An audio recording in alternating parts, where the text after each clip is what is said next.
どうも皆さんこんにちは。近貫です。今回の動画は僕の冬の1週間のコーディネートを紹介していこうと思います。冬場のファッションって意外と僕は難しいと思ってて、マンネリ化しがちというか、去年もこの感じやったなとか、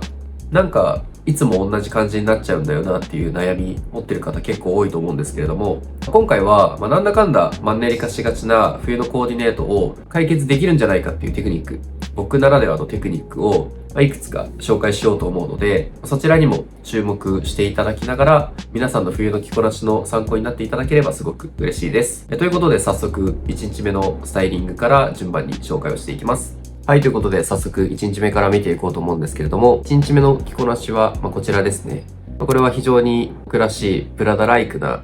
アイラインのシルエットのスタイリングになってるんですけれども、これがプラダのコートを着用していて、バッグがドリス・バンノッテンの2015年秋冬のショルダーバッグを背負っていて、で、パンツが古着のグレーのスラックス、シューズがプラダの19年秋冬のシューズを履いているっていう感じになってます。僕が昔からずっとやってるアイラインの定番のスタイリングではあるんですけれども、最近ですね、ブランドとかを見てても結構アイラインの着こなし、パンツが細身になってきているなっていうのは感じていて、実際に他の SNS とかを見てたりとか、僕がさらに接客をしている中で、かなりアイラインの着こなしをやってる方増えてきたなっていう印象です。なので、今年こそはアイラインのシルエットが熱いんじゃないかっていうので、今回は改めて僕らしい、僕が昔からやってるアイラインのスタイリングっていうのを組んでみました。これですね、着てるコート、これプラダのコートなんですけど、パッと見、バイカラーのコートを着てるように見えると思うんですけど、実は違くて、これがですね、結構今回のスタイリングのポイントというか、ここで1個ですね、純喜市川の着こなしテクニックのコーナーになってくるんですけれども、これはコートの襟の色がですね、変わってるわけではなくて、コートの襟を内側に折って、インナーのシャツを出すことによって、バイカラー風に見せているような合わせになってます。プラダの24春夏シーズンで出ていた、僕も持ってるコートなんですけれども、このバイカラーのコート、何種類か出ていて、それを参考に今回その合わせっていうのをやってみました。で、この着こなしのいいポイントとしては、コートはそのままでも、その襟の色を変えるだけで印象を結構変えることができるので、かなりおすすめです。上までボタンが閉められるタイプのコートであれば、逆にシャツはそのままにして、アウターに着ているコートをトレンチコートにしてみたりとかするだけで、印象を変えることができるので、すごくおすすめな着こなしになってます。冬のスタイリングはやっぱどうしても、コートとかを着ることによって、スタイリング全体のイメージっていうのが、そのコートだけになってしまうっていうところが、一個ポイントとしてあるかなと思うんですけれども、今回のこの着こなしの場合だったら、シャツとかこの首元で新しくポイントを作れるっていうところが結構いい点にはなるのかなと思います。これは僕が知ってる限りでは、まだやってる人は、一応いないかなっていうので、今回ですね、新しく去年のタンクトップレイヤードみたいに純喜市川スタイルとして、皆さんに1個新しい提案ということで今回ちょっと新たに持ってきたスタイリングポイントになっております。ぜひですね、冬のマンネリ化しがちなコートのスタイリングの際にですね、この着こなし取り入れていただけたらと思います。で、インナーに着てるニットがですね、これがプラダの2015年春夏シーズンのニットになっていて、このシーズンはかなりの名作のシーズンになっていて、僕もこのニットは色違いで何着か持ってたりとか、形違いでもたくさん持ってるぐらい大好きなシーズンになるんですけれども、今回はこのネイビーの柄のパターンのニットっていうのをインナーに着てみました。で、この着用しているバッグがドリス・バンノッテンの2015年秋冬シーズンのショルダーバッグを背負っている感じになっています。で、このスタイリングはコートの印象がかなり強かったので、それに負けないようなボリューム感のバッグを、あえて肩掛けすることによってバランスをとっているような感じになっています。色合わせとして、水色のシャツと相性のいいグレーのパンツを合わせて、足元はプラダの19年秋冬シーズンのローファーを合わせることでバランスをとってっていうような感じになってます。1日目のスタイリングは、僕が好きなプラダならではのアイラインのスタイリングで、アイテムとかは、シャツとかスラックス、コート、レザーシューズっていうかなりカチッとしたアイテムを合わせて、結構優等生なコーデではあるんですけれども、襟元で遊んでみたりとか、インナーに柄物のニットを入れたりっていうので、抑えめだけれども少し工夫ポイントはあるというようなスタイリングでした。続いて2日目のスタイリングも見ていこうと思うんですけれども、プラダのフライドキャップを被っていて、コートがプラダのピーコート。で、インナーがベトモンのニットで、パンツが古着のワイドパンツ。シューズが軍物のバニーブーツを着用しています。このスタイリングのテーマとしては、前の動画でも話していた危うい系を目指して組んだコーディネートになっています。ワイドデニムを履いていたりだとか、大きい靴で裾を溜めてみたいなバランス感っていうのは、Y2K っぽい雰囲気ではあるんですけど、今季らしいこのプラダのファーがついているピーコートを合わせたりだとか、あとは白のベルトとか、このプラダのフライトキャップだったり、まだ馴染みのないアイテムを合わせることによって、その分かりやすく流行ってる Y2K っぽい雰囲気によるのではなくて、新鮮味を出せてる、新しさが出てるというところで、結果的にあまり見慣れない危うい系のコーディネートに近づく要因になったのかなとは思ってます。で、このインナーに着てるニット、これがベトモンのニットなんですけど、2019年春夏シーズンのニットになっていて、トム・デ・ギャルソンシャツとのコラボのアイテムになってます。でっかい斧がここに描かれてる感じになってるんですけど、このグラフィックと紫と黒っていう色味も相まって、コーデにこの不気味さというか、危うさみたいなのをプラスできてるのかなとも思います。で、頭にですね、被ってるプラダのフライトキャップ。これが、確か2019年の春夏のアイテムだったと思うんですけど、そのフライトキャップを今回着用しています。で、頭のこのフライトキャップでかなり印象が強くなるというか、コーディネートで上部分に目が行きがちになるなと思ったので、下半身のバランス感に関しては、デニムを腰履きして、ボリューム感のあるこのバニーブーツ、で、溜めることによって、足の下部分にもポイントを作ることで、上下のバランス感っていうのを整えるような感じにしました。で、このバニーブーツに関しては、もともと靴紐が黒だったんですけど、このコーデがですね、結構白をポイントで散りばめているっていうところもあって、それに相性がいいようにですね、靴紐をあえて白のものに変えて合わせてみました。デニムにこのブーツに行って合わせだったら、上に合わせるジャケットとかは、レザージャケットとか、ダウンジャケットとかを合わせるのが結構一般的というか、定番の合わせにはなるかなと思うんですけれども、ここであえて、やぼったい要素のあるピーコートを合わせるっていうのも、結構今回のコーディネートでは面白いポイントになったんじゃないのかなと思います。で、この合わせてるピーコートが、これが一応プラダのアーカイブになっていて、シーズンは2010年の秋冬のアイテムになってます。で、これ動画だとちょっとわかりにくいんですけど、襟の部分にファーが、取り外し可能なファーがついているので、このファーによってやぼったい印象のあるピーコートっていうのが結構ラグジュアリーな雰囲気というか、モード感が強いようなバランス感になってるのかなと思います。このスタイリングは結構僕らしくないというか、割と僕の中では珍しい、ストリートっぽいような雰囲気もありつつ、使ってるアイテム自体は、全部モード色の強いアイテムではあるんですけれども、着崩したりだとか、バランス感ですよね。全体の雰囲気の持っていき方とか、モードストリートとは言えないんだけれども、ニュージャンルというか、まさしく僕が目指している危うい系みたいなのをうまく表現できたスタイリングになってるんじゃないのかなと思います。ということで2日目のスタイリングはこんな感じでした。続いて3日目のコーディネートも見ていこうかと思うんですけれども、まずですね、被ってるこのキャスケット。これがプラダの24秋冬のキャスケットを被っていて、レザーのジャケット、これがヴィンテージのレザーのジャケットになっていて、パンツがシルフィムのデニムになっていて、足元のシューズがヴィンテージのレザーシューズ。で、バッグがバレンシアガのレザーのバッグを背負っているようなスタイリングになっています。このスタイリングのテーマとしては、あまり見たことない雰囲気というか、誰もやってないだろうなっていうバランス感を意識して組んだコーディネートになってます。日本っぽくない感じというか、でもかといってロンドンとかベルリンとかニューヨークとかパリとか、そういうファッション主要都市でもあまり見たことない、どこの国でも見たことない新しい合わせっていうのを目指してやったスタイリングになっています。最近ファッションを見れる媒体ってかなり増えてきたじゃないですか。YouTube とか TikTok とか、いろんなところでファッション見れると思うんですけれども、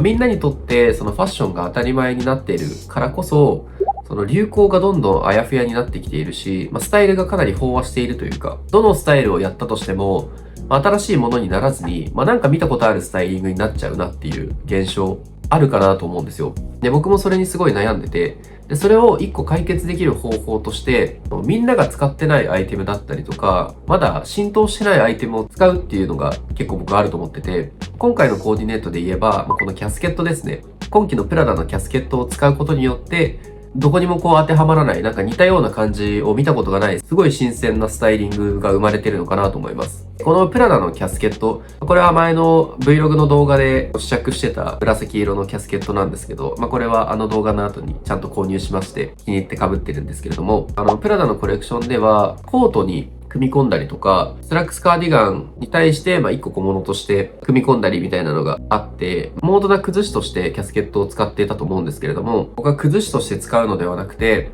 あえてそのアイテムに対して正直にコスプレに近いような感じで合わせてみました。なんですけれども、この使ってるアイテムですよね。まずキャスケットが紫だったりとか、レザージャケットがブラウンだったりっていうので、色味でずらすことによってバランスを取るような感じにしてみました。これは色味をずらさないと、白のパンツにレザーのシューズを合わせてるっていうのもあって、結構開閉っぽい雰囲気になっちゃうので、そこのバランス感は、適宜調整しながらっていうところではあったんですけれども、うまくバランスは取れたのかなと思ってます。レザージャケットのインナーに、プラダのタートルネックを仕込んでいて、21年秋冬の、ラフが加入した初期のシーズンのタートルなんですけれども、それを着用していて、その上から古着のグレーのニットポロを合わせています。で、このグレーのニットポロを、腕まくりして合わせていて、この合わせも、21年の秋冬のプラダがやってた合わせを意識して組んでみました。こういうコスプレっぽい合わせをするっていうのも、かなり感覚的なところではあるんで、僕がまだまだ言語化できてないところで、こういうところが要因になって、バランスが取れているっていうところはあるかなとは思うんですけれども、その新しいアイテムを使う場合は、ある程度このずらしすぎないバランス感っていうのも、大事なのかなとは思ってて、キャスケットに対して白のパンツにレザーのシューズっていう、開閉を想像させるような、みんなのこの認識から遠すぎないスタイリングっていうのをやりつつ、色味でずらして、その結果的に新しい雰囲気にしているっていうところが、今回のスタイリングのポイントにはなるのかなと思います。続いては4日目のスタイリングになります。まずコートですね。これがミュウミュウの2000年秋冬シーズンのアーカイブのコートを着用していて、このマフラーが、ヴィンテージのグレーのマフラーになります。で、背負ってるバッグがランラの24年春夏シーズンのショルダーバッグを背負っていて、で、履いてるスラックスが、これが1日目と同じグレーの古着のストレートのスラックス。で、シューズも1日目と同じプラダのレザーのシューズを履いているという感じになっています。1日目とバランス感は同じではあるんですけれども、着てるコートはですね、プラダではなく、ミュウミュウのコートを着て合わせてみました。で、1日目にも話した通り、冬のコーディネートの悩みとして、コートが大半を占めてしまうからこそ、スタイリングが一辺倒になってしまうというか、マンネリしてしまうっていうところがあると思うんですけれども、だからこそ、色物のコートですよね。ベージュのコートを軸に、黒のアイテムはなるべく使わずに、グレーだったりとか、緑のアイテムを使うことによって、コーデに、面白みが出るのかなと思っております。パンツとマフラーでグレーを足して、で、バックでこのベージュとグレーに相性のいい緑を足してっていうので、かなりバランスが取れたんじゃないのかなと思ってます。で、これコートのインナーは、何を着てるかっていうと、このプラダのシャツにラフシモンズのアーカイブのネクタイ着用していて、ミュウミュウのデニムジャケットなんですけど、これが2001年秋冬シーズンのアーカイブのデニムジャケットを着用してます。インナーも結構かっちりとさせてっていうようなバランス感で合わせてみました。で、このシャツネクタイのスタイリングって割と流行ってきていて、結構やってる方多いかなと思うんですけど、シャツネクタイをする上で悩みとしていただくのが、どうしてもスーツっぽい合わせになってしまうというか、社会人っぽくなってしまうっていうところがあると思うんですけど、それの解決方法って意外と簡単だと思ってて、それは何かっていうと、その社会人とかサラリーマンとかがビジネスシーンで絶対使わないものを合わせればファッション的にまとまるっていう風な認識でいます。今回の場合だったら、スラックスにシャツにネクタイっていうので、このビジネス感が出てると思うんですけれども、そこに対して、ビジネスシーンでは絶対出てこないデニムジャケットを合わせることによって、カジュアル要素を足しつつ、フ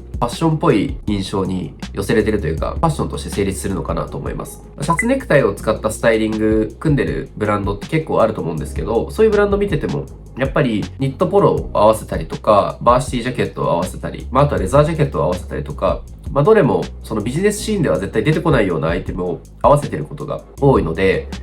そのビジネスライクな合わせにならないようにするためには、そういうアイテムを合わせるのがいいのかなと思います。逆にビジネスシーンで出てくるようなアイテムですね。V ネックのニットだったりとか、普通のテーラードのジャケットだったりとかを合わせるときっていうのは、それはどうしてもビジネス感っていうのが出てしまうので、そうなってしまった場合に関しては、色味とか素材感でずらすっていう方法か、あとはインナーにもう一枚何かビジネスっぽくないものを入れるっていうことをしてバランスを取ってあげるのがいいのかなと僕は思っております。このスタイリングはね、コートに、マフラーに、メガネもかけてて、この撮影してる場所も相まって結構冬のそなた系というか、なんかペヨンジュンみたいな感じになっちゃってるんですけど、僕ならではというか、僕らしい定番の、ミ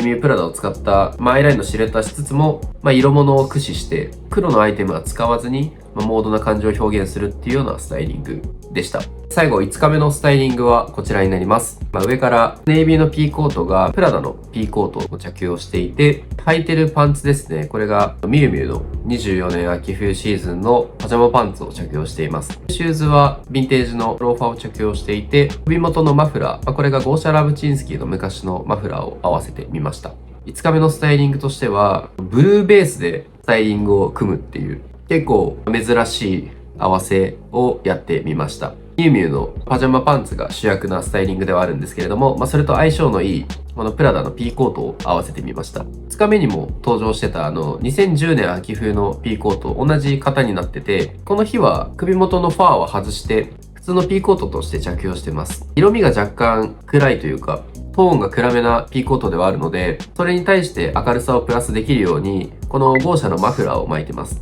シーズンがですね、2016年の秋冬のマフラーで、久しぶりに引っ張り出してきて着用してみました。ランウェイでは確かこれの色違いが登場してました。コートと靴で色味のバランスはとって、小物であえて浮かせるバランス感っていうのを意識していますね。結構ポイントになってるのが、このグローブだと思ってて、ビビアン・ウェストウッドの昔のレザーグローブを合わせてるんですけれども、なかなか珍しい白のグローブを使うっていうのをやってみました。黒よりも明度の明るいアイテムで固めて、黒のレザーグローブでかっちり締めるバランス感っていうのが定番かなとは思うんですけれども、今回はあえてこのピーコートなんですけど、この暗い色を持ってくることによって手元を浮かせる合わせにしてみました。割とやってる人いなかったりするんですけど、こういう手元とかで色物のグローブだったりを持ってくると、モード感が強く出るので、かなりおすすめです。これはミュウミュウのパジャマパンツを使ってるっていうこともあって、今季の24年秋冬のスタイリングを参考にはしてるんですけれども、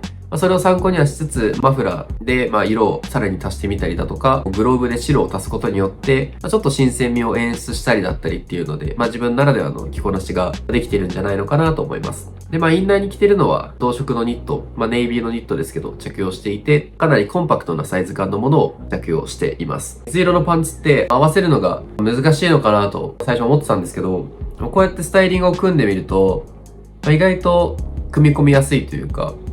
パンツに色が入ってるから、他のものでバランスを取ろうっていう認識になる分、なんか逆にバランスが取りやすいというか、今回みたいに、こういうブルー系のアイテム、同色のアイテムで固めることによって簡単にバランスが取れるかなと思いますし、パンツの色味が明るいからこそ、この白のレザーグローブとかが浮かずにまとめられるのかなと思います。このスタイリングも割と今回の中では気に入っているというか、僕ならではのバランスの取り方ができたんじゃないのかなと思って、これも非常に気に入っているコーディネートになっています。ということで最終日5日目は、ミュウミュウのパジャマパンツをベースとして、同系色でまとめたスタイリングでした。はい、ということで、僕の冬の1週間のコーディネートを、5つですね、紹介させていただきました。今回は動画の中で、いろんな着こなしのポイントを分かりやすくピックして紹介させていただいたので、皆さんのコーディネートの参考になればすごく嬉しいです。僕の動画のチャンネルの説明欄にもある通り、1月はですね、毎週火曜日に動画を上げようと思っておりますので、この動画を見ていて、まだチャンネル登録をしていない方だったりとか、僕のチャンネルよく見ていただいている方は、忘れずにですね、毎週火曜日見ていただけるように、ぜひぜひチャンネル登録をしていただければすごく嬉しいです。この動画が良かったなと思う方は、高評価。そして、動画に対しての感想ですね。何日目が好きだったとか、